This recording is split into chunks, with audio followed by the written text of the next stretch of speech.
dal leen ak jàmm mbokk yi nga xamante ni yéen a ñuy faral di ñu bàyyi xel fii ci Mawahibou 221 mu nekk mbir mu yéeme révélation boo xamante ni kii di Birahim Seck bu Forum Civil def na ko ci li nga xamante ni mooy rappelu cour d'appel jëm ci luubal gi nga xamante ni am na ci corona bi. waaye balaa boobu ñu lay fàttali yow mi nga xamante ni yaay door a jot ci vidéo yi bul fàtte abonné te activer cloche de notification bi mooy tax bépp vidéo bi bàyyi ko fii nga mën a bokk si ñu koy njëkk a jot. Birahim Seck mu def benn révélation ci luubal ji nga xamante ni am na ci alal ji nga xamante ni moom lañ doon waroon a dugal ci li nga xamante ni mooy coronavirus bi. muy xamle ni jamono ji nga xamante ni ñi perte nañ seen liggéey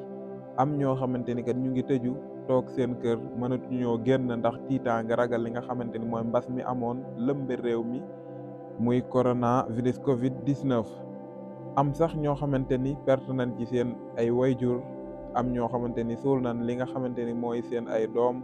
ñi perte li nga xamante ni mooy seen bërëbu liggéeykaay ñu perte liggéey ba nga xamante ni moom lañ fa doon defee maanaam dem chômage ngir mbas moomu lëmbe woon àdduna bi. mu di jamono jooju àdduna bépp maase sëngeem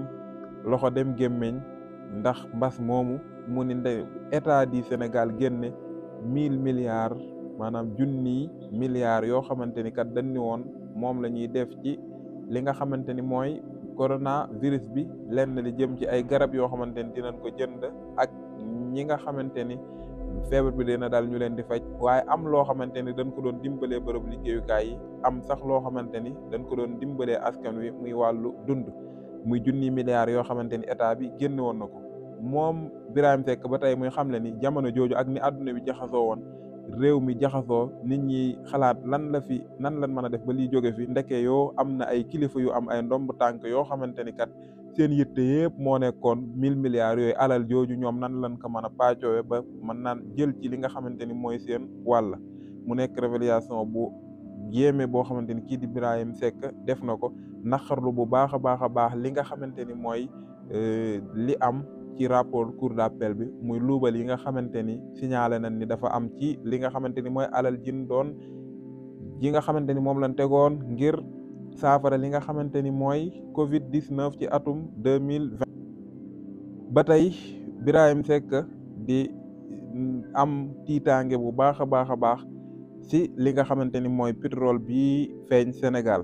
mu ni day tiit bu baax li nga xamante ni moo xew ci COVID-19 bi xew ci. ndax COVID-19 bi mu ñëwee kii di président Macky Sall dafa signé benn décret ni lépp loo xamante ni appel à concurrence la far nan ko ci marché public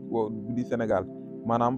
far nan ko maanaam képp kum neex mën ngaa jaaye num la neexe mu ni loolee xew nag te gis na ni par li nga xamante ni mooy pétrole bi lu mel noonu da cee amaat maanaam lépp luy pétrole ak la ci aju maanaam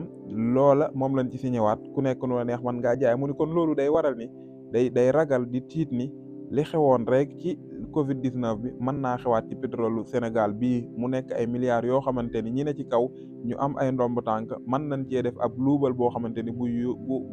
yaatu lay doon ba nga xamante ni alal askanu Sénégal duñ ci gis seen bopp mu koy naqaru baax waaye muy soññe bu baax it procureur ci lu demee nii bu amee mu jël ay responsabilité am ngir